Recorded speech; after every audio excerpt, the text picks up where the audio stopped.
जी और हमारे राष्ट्रीय अध्यक्ष लगातार नजर बनाए हुए थे और ये लड़ाई खत्म नहीं हुई है।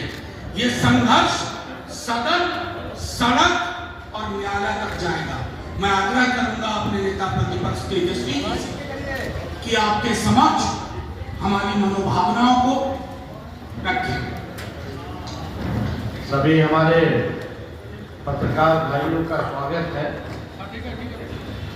और आज विशेष तौर पे जो प्रेस कॉन्फ्रेंस जो रखा गया है वक्फ बोर्ड अमेंडमेंट बिल जो पार्लियामेंट में इंट्रोड्यूस किया है उसको लेकर के आज हम लोग जो है प्रेस कॉन्फ्रेंस रखे हैं और आप सब लोग जान रहे हैं कि राष्ट्रीय जनता दल ने इस बिल का जो है चाहे लोकसभा हो या राज्यसभा कड़ा विरोध हम लोगों ने किया। इस बिल के अगेंस्ट हमारे सारे सांसदों ने वोट किया और हम सब लोगों का मानना है कि यह असंवैधानिक बिल है। साफ तौर पे आर्टिकल 26 जो हमारे संविधान में है इसका ये उल्लंघन करता है। ध्रुवीकरण की राजनीति भाजपा के लोग देश को तोड़ना चाहते हैं, बांटना चाहते हैं और जो असल मुद्दे जो है बेरोजगारी का, महंगाई का, पलायन का, देश की आर्थिक स्थिति का, इससे जो है गरीबी से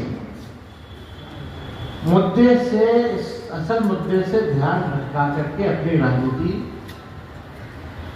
को सीखना चाहती है। और आरएसएस और भाजपा के लोग संविधान विरोधी इसलिए हैं क्योंकि लगातार संविधान का उल्लंघन किया जा रहा है, क्योंकि ये लोग अपना नागपुरिया कानून को जो है लागू करना चाहते हैं पूरे देश में। हम लोग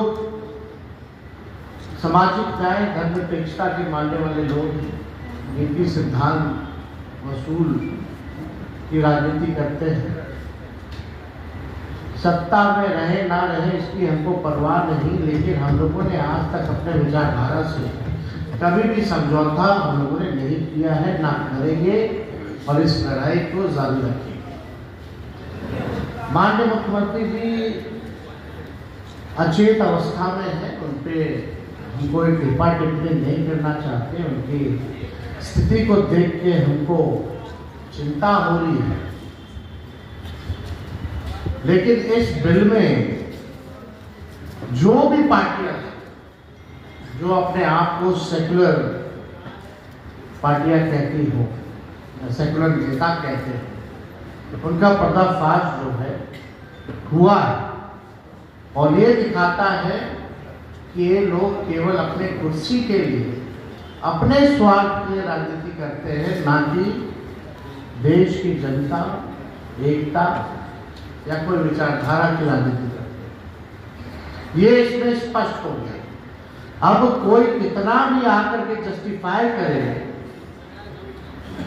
कि नरेंद्र मोदी जी और भाजपा के लोग जो है मुसलमानों का भला चाहते हैं और ये बिल जो है उनके पक्ष में है, तो कोई जो है मानना का काम नहीं करेगा। ये सच्चाई है। तो हम आप सब लोगों को बताना चाहेंगे, सूचना देना चाहेंगे कि जिस प्रकार से आरक्षण की लड़ाई पिछड़ों का, अति पिछड़ों का, दलित आदिवासियों का जो हम लोगों ने 65% बढ़ाया था, जो बीजेपी आकर के रुकवाने का काम की साजिश के तहत आज ये कोर्ट में है और हम लोग कोर्ट चले गए, यानी आरक्षण की लड़ाई के लिए हम लोग कोर्ट गए, सदन में भी आवाज उठाया, सड़क पर भी उठाया।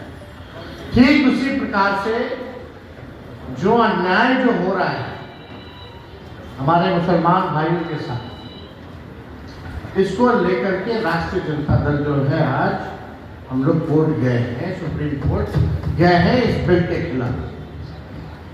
तो पहली सूचना ये है, दिन रात जो लोग मुसलमानों को गाली देते हैं, खुलेआम टीवी पे गाली देते हैं। संसद में इनके सांसद मुस्लिम सांसदों को मुल्ला जिहादी बोलते हैं। इनके सांसद और केंद्र मंत्री गोली मारो सालों को नारा ऐसी नारों का जिक्र करते हैं। प्रधानमंत्री कहते हैं इन्हें कपड़ों से पहचानो। प्रधानमंत्री कहते हैं मंगलसूत्र छीन लेगा।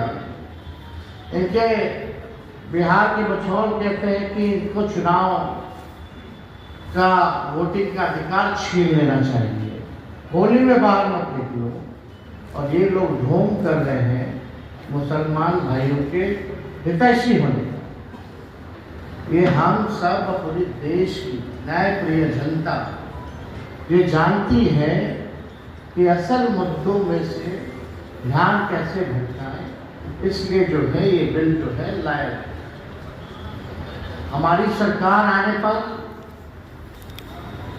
किसी भी कीमत पे इस बिल को हम लोग बिहार में लागू नहीं होने देंगे।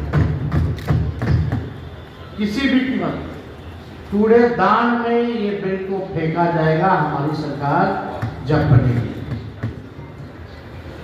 और मैं दलित भाइयों से, हिंदू और पिछड़े अति पिछड़े हिंदू भाइयों से कहना चाहता हूं कि ये आरएसएस, बीजेपी, दलित, पिछड़ा, आदिवासी तो सामाजिक, राजनीतिक, आर्थिक, शैक्षणिक और धार्मिक रूप से मुख्य धारा में दूर करने की दीर्घकालिक प्रोजेक्ट है।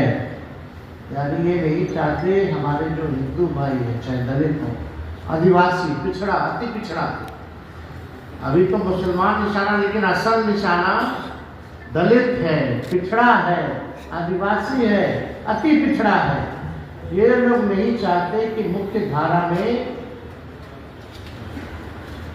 जो हमारे पिछड़े हिंदू हैं, दलित हिंदू हैं, आदिवासी हिंदू हैं, ये मुख्य धारा में ना आए, इनको रोकने की साजिश है। इसलिए आपने देखा होगा 65% आरक्षण भी इन्हीं लोगों का इस एनडीए की सरकार ने हम लोगों की मांग की अनुसूची 9 में डालने का कैबिनेट से हम लोगों ने भेजा था, लेकिन नहीं किया। और मुसलमान के नाम पर, मुसलमान के साथ साथ ये मंडल वाले हिंदुओं का अहित और नुकसान करना चाहते हैं। मुसलमानी नहीं, इसका निशाना दलित, पिछड़ा, सब लोग। आप लोग लगातार देखिएगा, गरीबी सबसे ज्यादा, बेरोजगारी सबसे ज्यादा, पलायन, ये कौन है? ये पिछड़ा है, दलित है। इनको आपने नौकरी के लिए क्या किया? मुख्य धारा में लाने के लिए आपने क्या किया? हमने विधानसभा में आंकड़ा दिया था, 0.5% का भी आधा अति पिछड़ा और दलित समाज का ना डॉक्टर है, ना इंजीनियर है। ये बिहार में ये स्थिति है। आप इनके लिए क्या योजना लाए? इनको कौन आगे बढ़ाएगा? इनको कौन मुख्य धारा में लाएगा? इसलिए हमारा स्पष्ट रूप से हमारा मानना है कि मुसलमान के बाद तो ये ईसाई, सिख, सब पर ये हमला बोले, लेकिन खास तौर पे जो मंडल हिंदू हैं, जिनकी 80% आबादी है, उस पे ये लोग जो है निशाना जो है टालने का काम करेंगे। इनका जो आगे का फ्यूचर का इनका प्रोजेक्ट, तो ये वक्फ बोर्ड को लेकर के हमारी पार्टी का, हमारे राष्ट्र अध्यक्ष जी का स्पष्ट है, ये गैर संवैधानिक है। पार्लियामेंट में जिन लोगों ने इसका समर्थन किया है, इस बिल का, आने वाले चुनाव में इन लोगों को झेलना पड़ेगा। और एक और इशू है, यहाँ अगर आप देखें बिहार में तो एक नहीं, दो मुख्यमंत्री, एक नहीं बल्कि दो मुख्यमंत्री, अभी कल ही एक वीडियो आया, कल 2 वीडियो आए, दोनों उप मुख्यमंत्री। एक मुख्यमंत्री को अधिकारी लोग खाना परोसता और एक उप मुख्यमंत्री जो है बोलता है कि थानेदार के ट्रांसफर कर देना चाहिए। कल सम्राट चौधरी जी कहीं गए हुए होंगे मुंगेर वगैरह, तो वहाँ बीडीओ सीईओ स्तर के अधिकारी मंत्रियों को खाना परोस रहे थे, चिकन मटन परोस रहे। होली है बुरा न मानो कहकर होली के सांस्कृतिक कार्यक्रम में सिपाही को सम्मिलित करने के आग्रह को मुद्दा बनाने वाले अधिकारियों से अपनी खाने के प्लेटें उठवा, और दूसरे तरफ उप मुख्यमंत्री विजय सिन्हा जी इतने असहाय और असमर्थ लग रहे हैं कि अपनी ही सरकार के में थानेदार को हटाने के लिए घोस्ट रिक्वेस्ट कर रहे हैं। बेचारे किससे आग्रह कर रहे हैं? ये भी भूल कर खुलकर विरोध भी नहीं कर पाते, बोल भी नहीं पाते कि आग्रह किस कर रहे हैं, तो किससे आग्रह कर रहे हैं खुल के तो बोलिए। किसको बोल रहे हो कि थानेदार को हटाना? तो मुख्यमंत्री है। तो स्थिति देख लीजिए प्रशासन क्या क्या हुआ। एक तरफ बटन पर और दूसरे तरफ एक मुख्यमंत्री आके घोष रिक्वेस्ट कर रहे हैं, पता नहीं किससे कर रहे हैं, कि भैया एक थानेदार को जो है हटा सकते। जदयू पार्टी की जो स्थिति है, नीतीश कुमार जी के फोटो को हटा करके अब तो नरेंद्र मोदी जी का फोटो लगाया जा रहा है जदयू पार्टी में। मोदी जी की तस्वीर लगाई जा रही है। खाली चुनाव तक ये नीतीश कुमार जी को जैसे तैसे साथ रखेंगे और उसके बाद क्या परिणाम होना है ये स्पष्ट है, ये सब लोग जानते हैं। भाजपा के लोग नीतीश कुमार जी को जैसे तैसे केवल चुनाव तक साथ रखेंगे, उसके बाद पूरी बिहार की जनता जानती है कि उनके साथ भाजपा के लोग जो है क्या करें। जदयू अब बीजेपी के बिहार की इकाई का एक वंचित, उपेक्षित और अल्पसंख्यक विरोधी प्रकोष्ठ बनकर के रह गया। ये जदयू की आज के हाल में स्थिति बन गई। करे तो करे क्या? अब मुख्यमंत्री को उप मुख्यमंत्री हाथ फेर दे रहा है, कोई अधिकारी हाथ फेर दे रहा है, हाथ दबा दे रहा है, अचेत अवस्था में है। क्या हो रहा है ये सब हम लोग इतना महत्वपूर्ण विषय चला गया, मुख्यमंत्री खुल के नहीं आए। कौन रोक रहा है भाई उनको बोलने से? ये तो कौन ऐसा बड़ा नेता देश का जो है इस पे नहीं बोला। लेकिन हमारे मुख्यमंत्री जी एक शब्द भी अगर वक्त बोर्ड पे अगर किसी ने सुना हो तो जरा बता दो। जब इतने महत्वपूर्ण विषयों पे वो चुप रह रहे हैं तो बिहार सरकार कैसे चल रही है? 13-14 करोड़ लोगों का भविष्य सुरक्षित है कि नहीं है, इस पर सवाल तो खड़ा होता ही।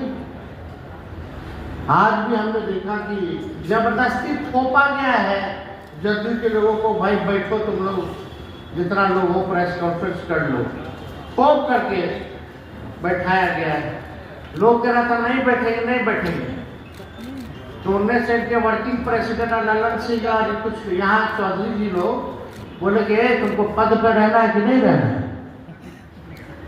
एमएलसी रहना है, फल्ला का चेयरमैन बने रहना है। बेचारा सब जबरदस्ती पद के लालच में कि पद अब चला जाएगा, अब नीतीश जी दोबारा आने वाले नहीं है, कुछ महीना ही काटना है, थोड़ा रह लेते हैं, फिर तो पार्टी खत्म है।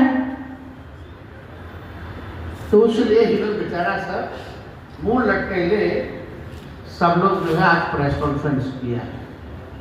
इधर से लेने, अरे इधर से लेने, इधर से कोई उधर से आपको ज्यादा बहुत तेजस्वी जी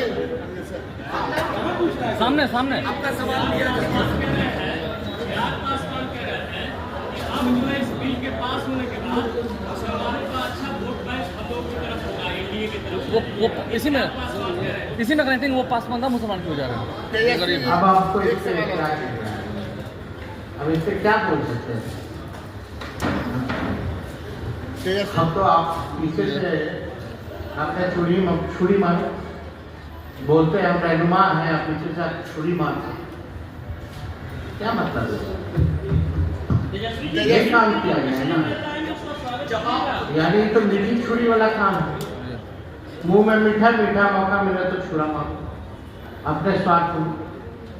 उनके पिता ने इस्तीफा दिया था ना, किस इशू पे इस्तीफा दिया था? रामविलास पासवान जी ने गोधरा कांड पे दिया था ना, वो भी कैबिनेट मिनिस्टर थे ना अटल बिहारी जी के समय, क्यों दिया था? या तो उनके पिता उस समय गलत थे या तो ये गलत।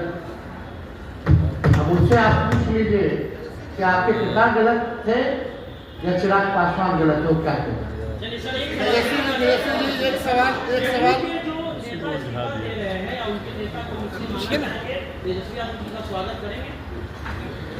देखिए, कौन इस्तीफा दे रहे हैं नहीं दे रहे हैं ये सब लोग स्वतंत्र है, और पार्टी में कोई किसी को आने की अगर इच्छा है तो पार्टी पे विचार करेगी। तेजस्वी जी कोर्ट जाने के अलावा आपके पास और क्या विकल्प है? उनका समर्थन किया है बिहार के महामहिम राज्यपाल ने भी बहुत हाँ उनकी अपनी राय हो सकती, भाई हम किसी का राय थोड़ी मानने आए हैं, तेजस्वी जी हम अपनी राय को रखने आए हैं। तेजस्वी जी एक सवाल केवल है कि आप कोर्ट जाने के अलावा आपके पास और क्या विकल्प है वक्त के मुद्दे पर? सरकार बनाने के इस कानून को पूरे दान में फेंकना। शुक्रिया शुक्रिया। सीए